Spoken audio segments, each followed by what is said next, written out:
Sports fans, if you want to improve your jumping ability, check out BoingVert's complete video system. For a limited time, you can access their incredible training videos for only $7, a savings of over $70. You in? In the first big trade of the year, 3 teams hooked up, and here's how it went down. The Cavs shipped Dion Waiters to the Thunder and Alex Kirk and Lou Amundsen to the Knicks. The Knicks sent J.R. Smith and Iman Shumpert to the Cavaliers, and the Thunder traded Lance Thomas to the Knicks. There were also some assets involved. The Thunder sent a protected first-round pick to the Cavs, meaning that if it's outside the top 18 this year, the Cavs can use it. If not, it must fall outside the top 15 during the next 2 years, or else it turns into 2 second-rounders. The Cavs then sent their 2019 second-round pick to the Knicks. Let's look at the key parts. First, Dion Waiters to the Thunder. Why were the Cavs willing to trade him? Dion was part of 2 of the top 3 5-man lineups Cleveland ran out there, including playing with the starters in a dominating 23.7 rating. But he never fit into the motion offense David Blatt tried to install. There were signs recently that he was trying to fit in a bit more, but it was clearly forced, and he couldn't help himself by stopping the ball and taking ill-advised shots. He was rated above average in isolations, and this is one area where he will fit into the Thunder's offense seamlessly.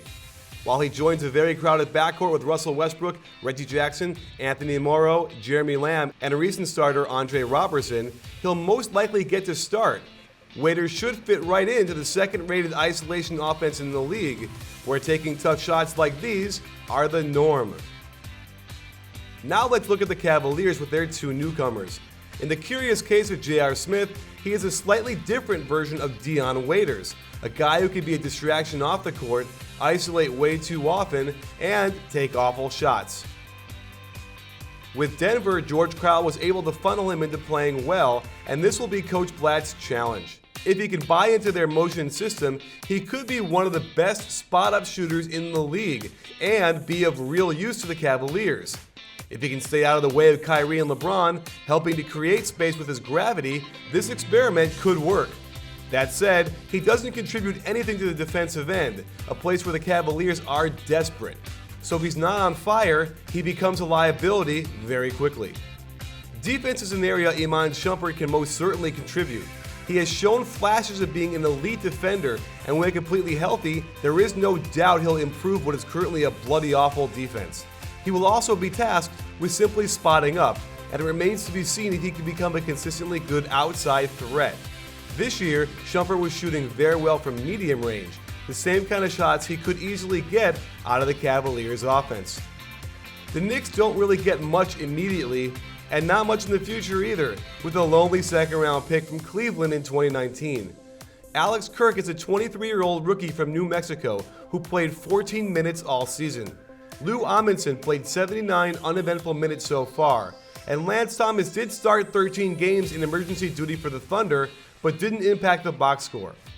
After cutting Samuel Dalembert and possibly shutting down Carmelo for the season, it sounds like the Knicks are going to embrace full tank mode, which will only serve to upset New Yorkers. However, it seems necessary to completely rebuild this team in a better image suited to play the triangle offense. Does this trade do much for OKC? On the surface, not much at all. They get another perimeter scorer who won't contribute much on the defensive end, but he shouldn't hurt the Thunder's top 10 defense too much. The bigger question is how he blends into the team and becomes part of their culture. Certainly worth keeping your eye on. In Cleveland, there doesn't seem to be much middle ground. Either Shump and Smith improve their jump shooting and defense, allowing Cleveland to compete for the top spot in the East, or the Cavs will continue to give up way too many points and hang towards the back of the pack. In the end, who won this trade? On paper, Cleveland looks like the winner, adding the most talent to their roster, while the Thunder are taking a big chance on a potential culture shocker. The Knicks are a long way from being relevant, but while this trade doesn't do anything to improve them now, they are in position to open up a ridiculous amount of cap space and make a run at some free agents this summer.